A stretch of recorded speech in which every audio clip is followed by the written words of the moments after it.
Salam kanalı izləyiciləri, salamlayıram hər birinizi. Bu günlərim sizinlə 9-cu sinif ədəbiyyat dərsliyindən Ana bacı əsərini keçmişdik. Onun davamını gətiririk. Abdullah Şaiqin Ana bacı əsərinin 1-ci, 2-ci hissəsini oxuduq. Kənarındakı sualları cavablandırdıq.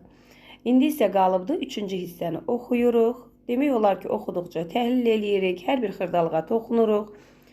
Yəni bu videolara baxan insan ana bacı əsərini qeyri-mümkündür ki, başa düşməsin. Çünki tam bir şəkildə xırdalıqları ilə aydınlaşdırmağa çalışıram. İndi isə 3-cü deməli tapşırığı, 3-cü hissəni və altda olan 1-ci dərsi işləyəyin. İlk öncə sizdən xahiş eləyəcəm kanala abunə olmağı, dərslərimizi izləməyi, paylaşmağı və videonu bəyənirsinizsə təbii ki, bəyənməyi yaddan çıxartmayın.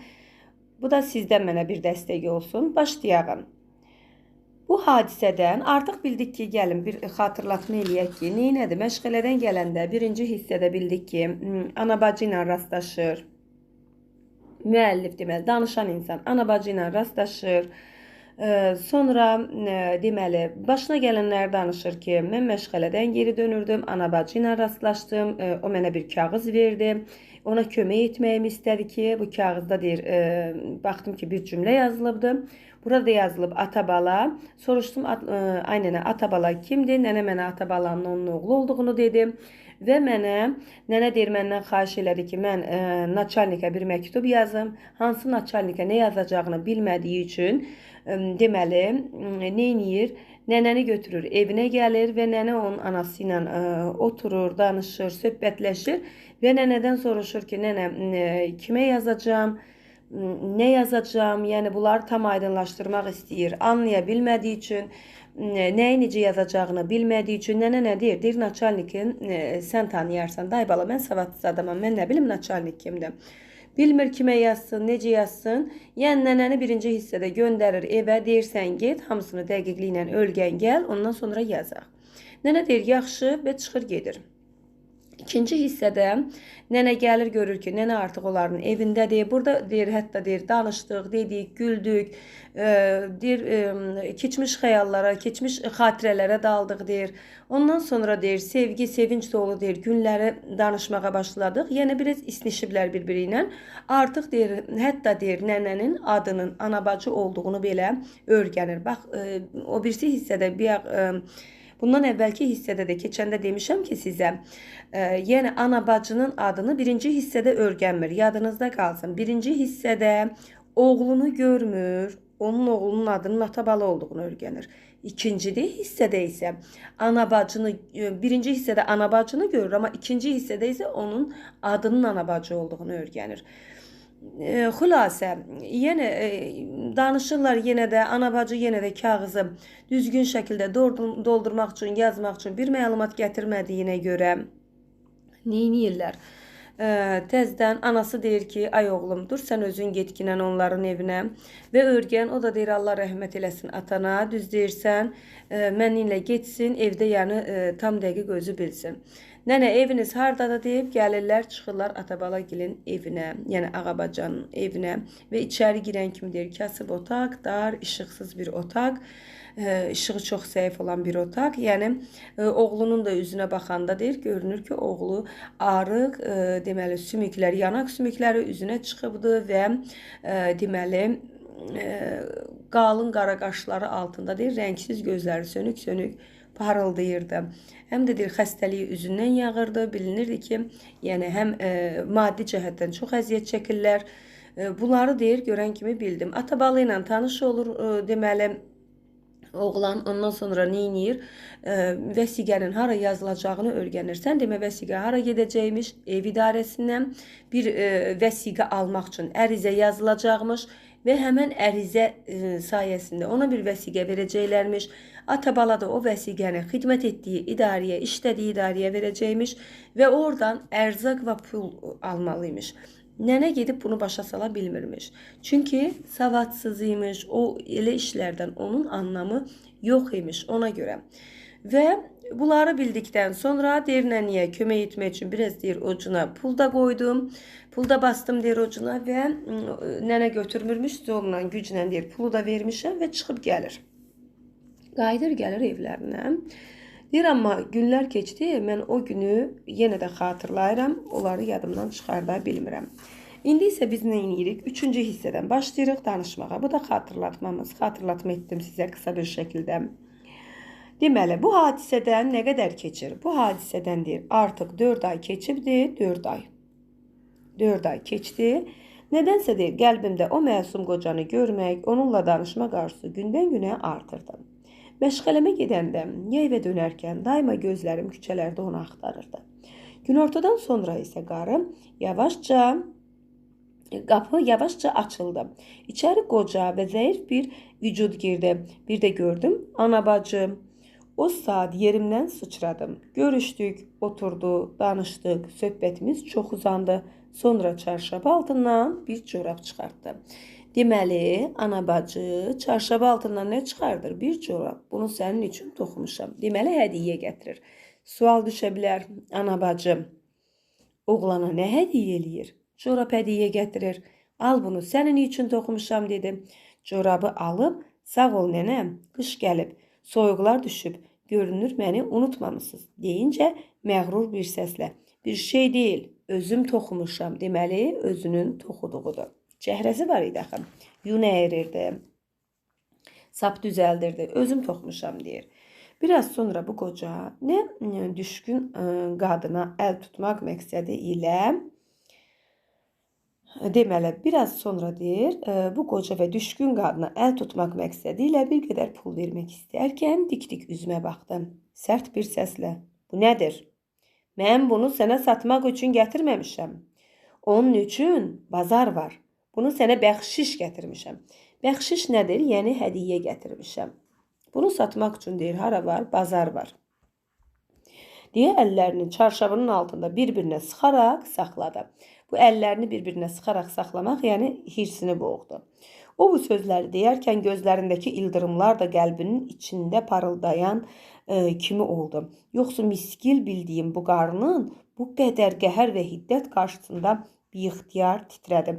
Deyir, yəni bu qadının bu qədər deyir qürurlu, bu qədər deyir, yəni elə bilin ki deyir o üzündəki o hiddət ürəyin içindəkiləri mənə çatdırırdı. O gözlərindəki ildırımlar onun qəlbinin içində parıldayan kimi oldu deyir.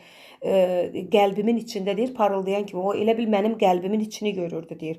Və deyir yoxsul, miskil bildiyim deyir bu qadın ki, hansı ki mən onu yoxsul bilirdim, miskin bilirdim. O qadın deyir, o qarı deyir həddindən artıq hiddətli idi. Onun hiddəti qarşısında deyir biixtiyar olaraq titrədim. Biixtiyar nədir? Yəni özümdən asılı olmadan titrədim. Hər zaman hüzün, istirabla məni yaralayan bu miskin qadın bu dəfə məğrurluğu ilə məni qorxutdu. Daim deyir ona acımışam, yəni ona acıyırdım. İndi deyir onun məğrurluğu, onun belə dağ kimi özünə qürurlanıb dayanmağı məni qorxutdu. Bir daha üzünə baxdım. Bu dəfə üzünə qəhər və hiddət qığılcımlarının yerinə vəzifələrini bitirmiş olanlara məxsus qürur rəngi çökmüşdü. Yəni o qürurlu idi. Artıq deyir, yəni o hiddət üzündən bir anlıq gəlmişdi, hirsləndi, bir anlıq o hiddəti gəldi, sonra getdi. İndi artıq deyir, o məni ilə deyir və yaxud da məni ilə, mənim ona etdiklərimlə, məni ilə olan söhbətlərindən deyir, artıq o qəhər deyir, yoxa çıxır və qürurlanır. Qürur çökür onun üzünə, qürur rəngi çökmüşdü. Gözlərinin baxışı, ziyası qəlbimin deməli rahat-rahat döyündüyünü göstərirdi. Heç bir zaman görmədiyim bu rəng, bu işıq nədən doğmuşdu? Mən indi yalnız bunu düşünür, bu sirri kəşf etməyə çalışırdım ki, birdən-birə ana bacının səsi qulağımda təkrar səsləndi. Oğlum, sənə isti köynək toxumaq istəyirdim, kasıblığın üzü qara olsun. Yunum, ipim çatmadı. Deyir, yəni mən sənin üçün toxumaq istəyirdim, köynək toxumaq istəyirdim əslində. Mənim üçün, elə bilin ki, bir axı hirslənən, hiddətlənən qadın deyilmiş də. O oğlan onu öz ana bacını öz beynində çözərkən, özlüyündə kəşf etmək istəyirdi ki, mən bu qadını tanımamışam da. Yəni o göründüyü qədər də aciz qadın deyilmiş də. Yəni o hiddəti var imiş, onun özünün içində qüruru var imiş, mənliyi var imiş. Onları deyir, beynimdə fikirləşirdim, kəşf eləyirdim ki, elə bu vaxt deyir, onun səsinə oyandım ki, Yəni isti köynəyi toxumaq istəyirdim. Kasıblığın üzü qara olsun, yunum ipim çatmadı. Mənim üçün bu da çoxdur nənəcan dedim. Yox oğlum, yox dedim. Və üzündəki, gözlərindəki o rəng dərhal insafsız bir əl tərəfindən silinmiş kimi oldu. Yəni artıq o bayaqki qadın, o hiddətdəki qadın qalmayıbdı. Çöhrəsi rəngdən rəngə girən qadının bu halları indi mənə bir çox şeyləri xatırladır. Bir çox köhnə dastanları anladırdı. Köhnə nəslin son qəhrəmanı olan bu qadın, köhnə nəslin ona görə deyir ki, qadının artıq bir 60 yaşı var idi. 60-dan üstün olardı ki yaşı. Ona görə də deyir ki, köhnə nəslin son qəhrəmanı olan bu qadın hələ qarşımda oturmuş, mənə meydan oxuyur. Həm də ata-babadan qalma keçmiş əxlaq və səciyyələrini bütün hal və hərəkətləri ilə mənə anladırdı. Artıq yarım əsr əvvəlin canlı tarixi olan bu qadın nəzərimdə daha böyümüş, daha canlanmış, sanki mənə yoxsul olsam da qəlbim geniş, ruhum ucadır demək istəyirdi. Deyir ki, yəni mən onu necə təsəvvür eləyirdimsə, təsəvvürümdə qadın daha da böyüdü də. Qürurlanıram bu qadından. Yəni qadın kasıb olmaqla deyil də, sanki deyir, baxın bu qadının sözləri deyil ha. Oğlan ürəyində fikirləşir ki, deyir, sanki deyir qadın deyir mənə, sanki mənə yoxsul olsam da qəlbim geniş, ruhum ucadır demək istəyirdi. Yəni bunu qadın dili ilə deməyibdi.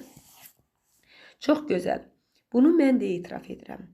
Deyir ki, yəni mən onun baxışlarına qarşı ürəyimdə dedim ki, çox gözəl. Bunu mən də etiraf edirəm ki, yəni sənin qəlbin genişdir, ruhun ucadır. Baxmayaraq ki, özün yoxsulsan.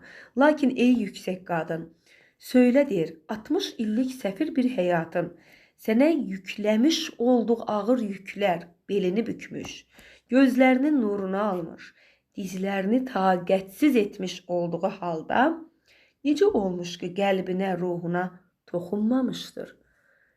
Sən mənə bunu anlat. Çox gözəl bir, axırda yəni bir sual verir ki, yəni sən mənə deyir bunu anlat ki, necə olur? Bax, taqətsiz nədir? Gücdən düşür də dizlərin deyir.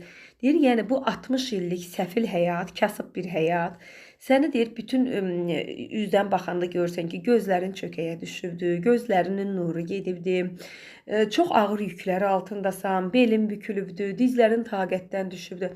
Sənin deyir, görünüşünə toxunub da bu həyat, 60 illik səfil həyat, sənin bu görünüşünə toxunduğu bir halda necə olub ki, deyir, sənin bu qəlbinə, ruhuna toxuna bilməyibdi bu kasıblıq. Yəni, sənin ruhun genişdir, sənin ruhun ucadır. Necə olub, deyir, bunları qoruyub saxlaya bilmirsən, deyir. Sən mənə, deyir, bunu anlat. Qadına belə bir sual verir. Sonra bu bədii sual sayılır. Bu bədii bir sualdır. Yadınızda qalsın. Bədii sual nədir? Yəni cavabı gəlməyən bir sual. Burada da bu sual cavablandırılmır. Nə qadın tərəfindən, qarı tərəfindən, nə də ki oğlan tərəfindən cavablandırılmadığı üçün bu burada olur. Nə? Bədii sual. Bədii sual nədir? Bədii ifadə vasitəsidir. Bədii təsvir və bədii ifadə vasitələri ayrı-ayrı şeylərdir. Bunu yadınızda saxlayın. Gəlin keçəyin. Çox maraqlı hekayədir. Bunu sizə demişdim öncəki videolarda. Yenə də deyirəm. Həyatda olmuş hadisədən alınmış bir yəni hekayədir. Olmuş hadisədən alınıbdır bu hekayə, yazılıbdır bu hekayə, ərsiyə gəlibdir. Və gəlin burada dərs 1 veribdim. Dərs 1-ə baxaq. Əsərin oxusundan bunu fərqli şəkildə yerinə yetirə bilərsiniz. Sonra parta yoldaşlarınızla birlikdə mətnin kənarındakı suallara cavab hazırlayın. Biz mətnin kənarındakı sualları öncəki videolarda cavablamışıq. Oxusunu da ki, istəsəz mənim videolarımdakı yəni oxulara qulaq asa bilərsiniz. İstəsəniz özünüz oxuya bilərsiniz. Təbii ki, özünüzün oxumağı vacibdir. Özünüz oxuyun. Daha sonra yəni başa düşmədiyiniz yerlər üçün bir daha da mənim oxuduqlarımı dinləyin. Çünki hər xırdalığa qədər hər cümləni, hər sözü, başa düşmədiyiniz hər bir sözün xırdalıqlarına toxunuram. Dinləyin, daha yaxşı mənimsiyin. Və kənardakı sualların hər birini cavablamışıq. 3 videoya yerləşdirdim. Hər hissəni ayrı-ayrı çəkdim ki, bütün təhlilində, suallarında cavablayaq. Onları yəni izah etmişəm hamısını sizə. Oradan yəni o videolardan sualları, cavablarını hazır götürə bilərsiniz. Yəni oradan izahlar vermişəm, o cavabları izahlar əsasında yaza bilərsiniz. İkinci sualımıza baxırıq. İkinci sual deyir ki, mətnin 3-cü parçasına aid suallar tərtib edin. Mətnin 3-cü parçasına aid. Qaydaq mətnin 3-cü parçasına. Deməli, burada nədir? 3-cü parçada nə deyə bilərik? Deyə bilərik ki, neçə aydan sonra oğlan yenidən anabacı ilə görüşdü. Görürük, neçə aydan sonra oğlan yenidən anabacı ilə görüşdü. Təbii ki, 4 aydan sonra. Sonra necə bir sual verə bilərik? Oğlan anabacını necə qarşıladı? Təbii ki, səbirsizliklə gözlədiyi üçün çox gözəl də qarşılayır. Daha sonra deyə bilərik ki, anabacı deməli, anabacı oğlan üçün nə gətirmişdi? Corab, hədiyyə, bəxşiş olaraq nə gətirmişdi? Corab gətirmişdi. Öz toxuduğu corabı gətirmişdi. O daha nə gətirmişdi? Heç bir şey gətirməmişdi. Və amma oğlana deyir ki, sənin üçün nə istəyirdim? Köynək toxumaq istəyirdim. Və niyə toxuya bilməyib? Çünki onun deməli sapı və yunu çatmayıbdı. Daha sonra burada deyə bilərik ki,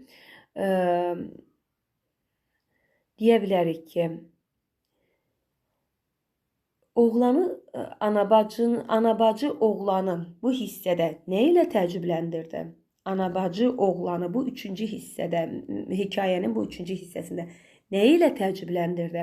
Özünün qürurlu, məğrur duruşu ilə, yəni kasıblığa boyun əyməməsi ilə, ruhunun ucalığı ilə, qəlbinin genişliyi ilə. Nə ilə təəccübləndirdi bunlarla? Yəni qəlbinin genişliyi, ruhunun ucalığı, məğrur qadın olması ilə, qürurlu qadın olması ilə.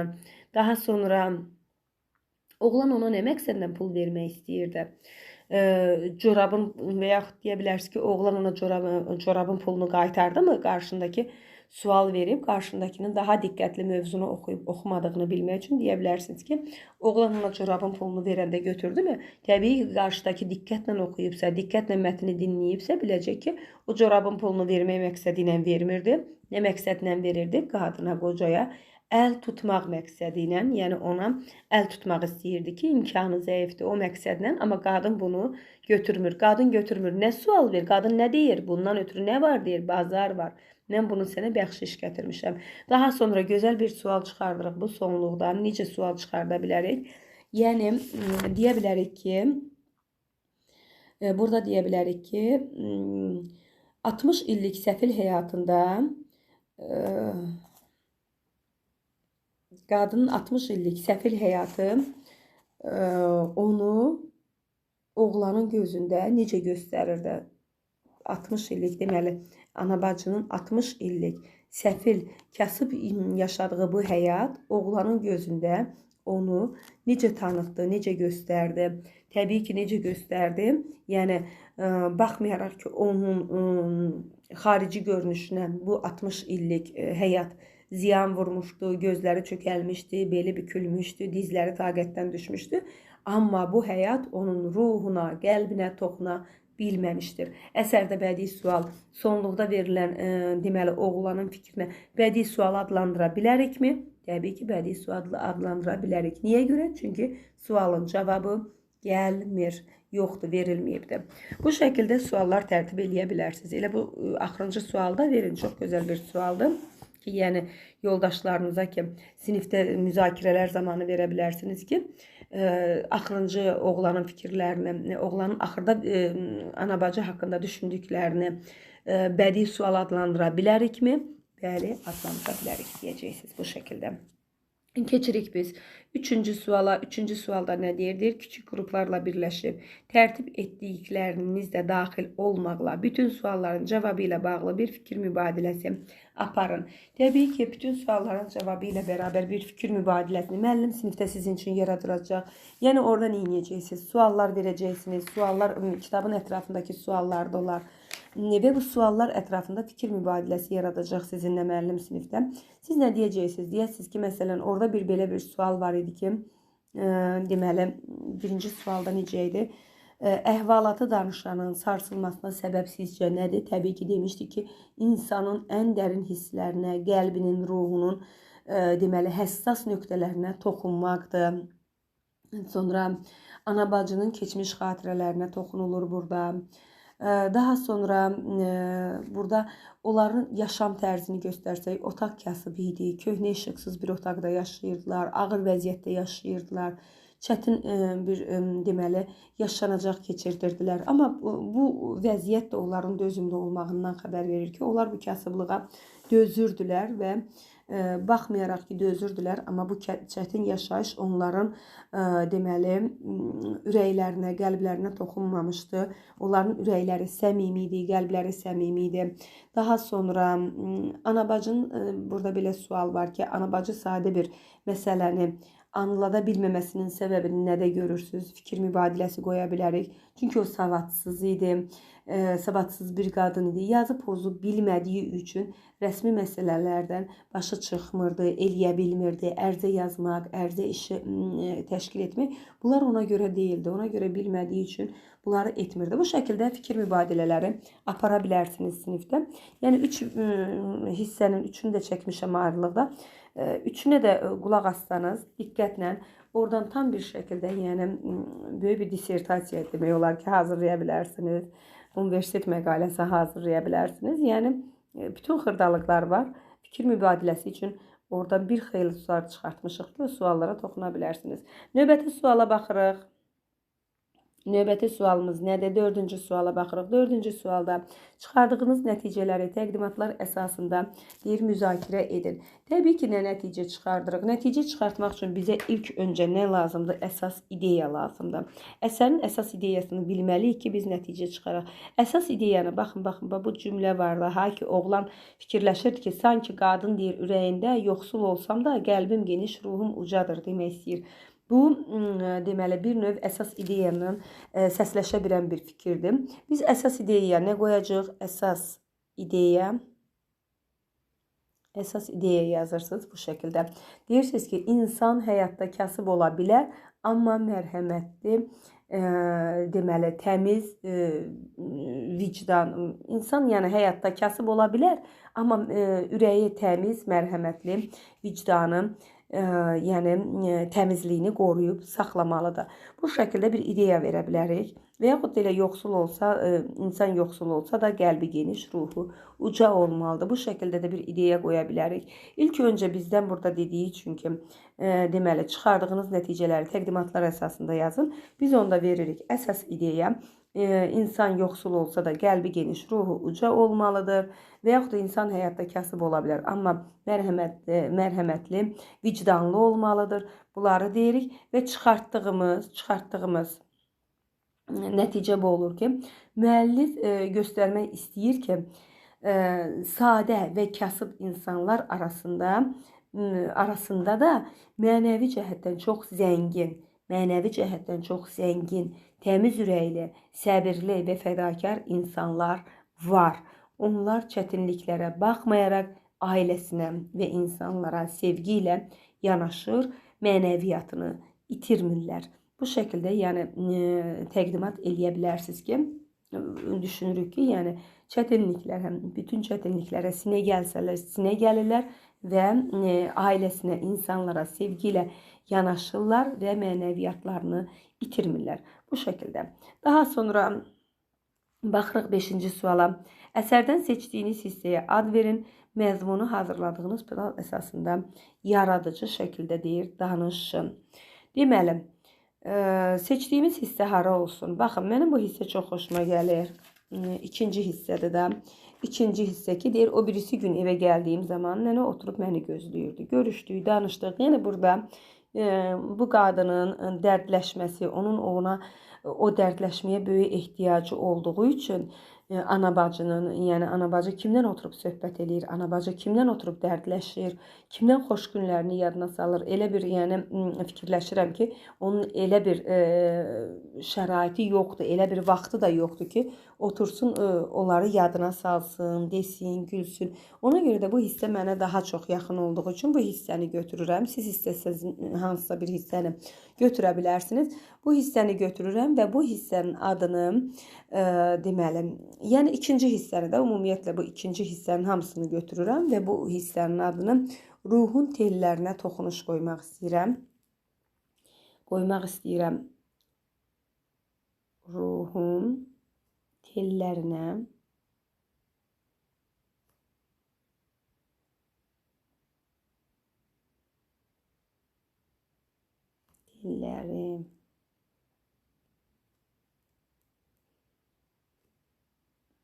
toxunuş. Ruhun tellərinə toxunuş. Mən bunu belə qoymaq istəyirəm adını. Kim istəsə də, yəni öz istədiyi kimi qoya bilər, digər bir ad verə bilər. Sonra qoya bilərsiniz istəsəniz, yəni çox sadə bir ad ki, ana bacı ilə oğlanın ikinci bir görüşü. Sonra yəni necə istəsəz edə bilərsiniz. Adlar özünüz düşünün, müəyyən bir adlar qoya bilərsiniz. Sadəcə burada ruhun ən incə tellərinə toxunduğu üçün mən fikirləşdim ki, ruhun tellərinə toxunuş qoyun bu hissənin adını. Daha sonra, yəni siz daha gözəl istəsəniz adlar da fikirləşə bilərsiniz. Yəni buradan nədən danışılır? Sonra qoya bilərsiniz bu hissəyə baxsaq.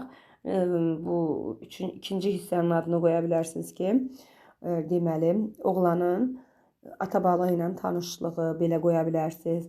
Oğlanın ana-bacının evindən deməli qonaq olması və yaxud qoya bilərsiniz ki,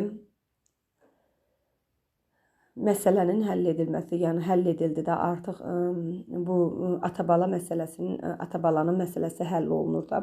Sadəcə bu tipli adlar düşünə bilərsiniz. Mən fikirləşirəm ki, ruhun tellərinə toxunuş bu ikinci hissi üçün daha deməli gözəl bir addır.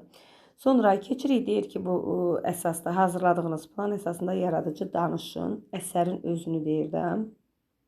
Məzmunu hazırladığımız plan əsasında. Gəlin, məzmunu hazırladığımız plan əsasında danışacaqsa qaydırıq deməli başa. Planı necə qururuq? Əvvəl ortadan yazırsınız. Qəşəng yazırsınız ki, plan.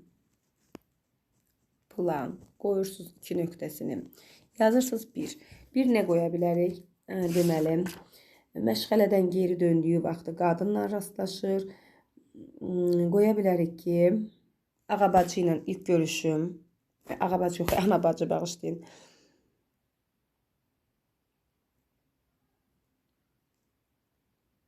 Anabacı ilə ilk görüşüm.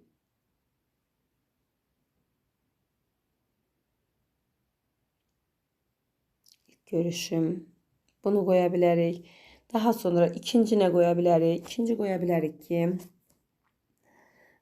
deməli,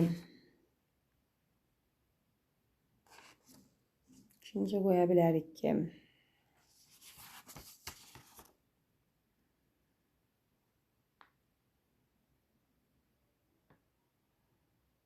cəmiyyətin ana-bacının problemlərinə laqeyd qalması. Çünki nə deyir orada? Deyir ki, yəni heç kəs indiyənə qədər 10 gündə, bir həftədə gedir gəlir, heç kəs bunu həll etmir də. Deməli, laqeydlik qoya bilərik.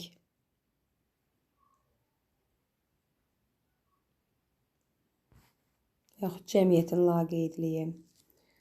Sonra qoya bilərik ki,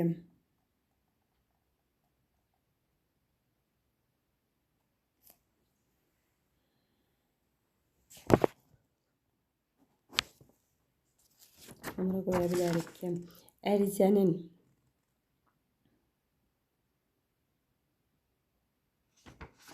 kimə gedəcəyi,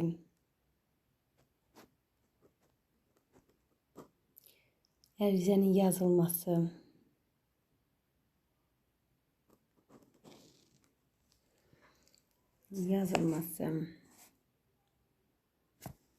4 qoya bilərik. Deməli. Elə ruhun tellərinə ana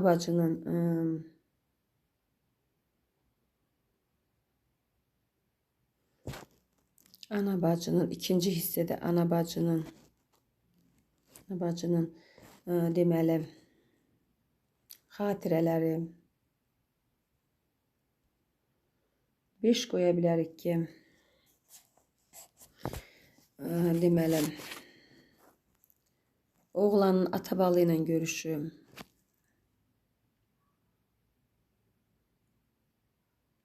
atabalı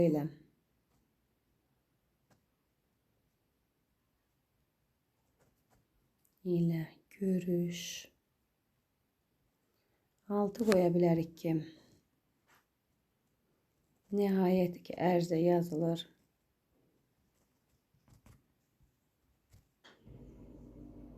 Ərzənin yazılması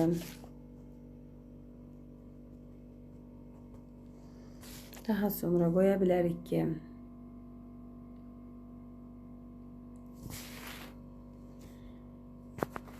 ərzənin yazılması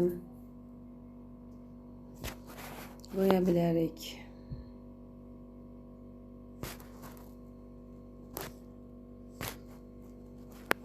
4 ay sonra yenidən görüş,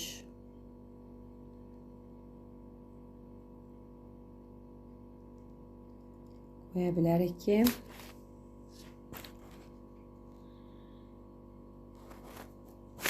oğlanın ana bacını kəşf etməsi.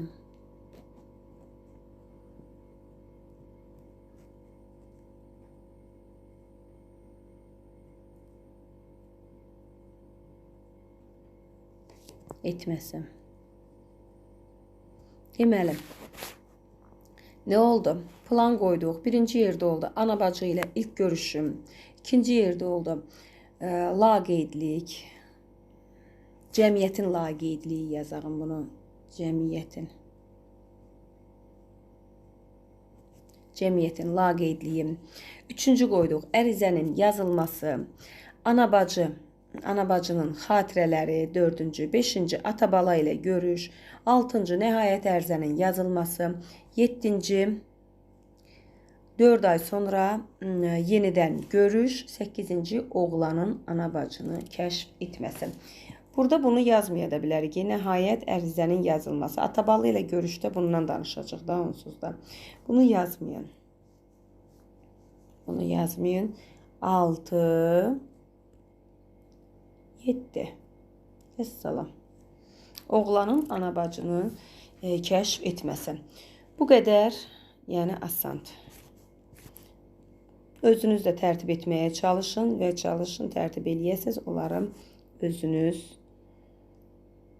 daha yaxşı mənimsəyəsiniz. Özünüz tərtib etsəniz, leksikologiyanız zənginləşir, söz ehtiyatınız zənginləşir. Yəni ki, özünüz də tərtib etməyə çalışın. Bu qədər. Ümidvaram ki, ana bacı əsərinin 3-cü hissəsində bitirdik. 1-ci dərsi də etdik. Qaldı evdə iş və 2-ci dərs, 3-cü dərs. Bunları da növbəti videoda sizinlə paylaşacağım. Əgər videomuz sizin xoşunuza gəldisə, videomuzdan məmnun qaldınızsa, bəyəndinizsə, bəyənməyi yaddan çıxartmayın. Sizdən dəstək görüm ki, növbəti videolarımızda həvəslə çəkin və növbəti videoları sizin üçün həvəslə hazırlayın. Bu qədər. Sağ olun.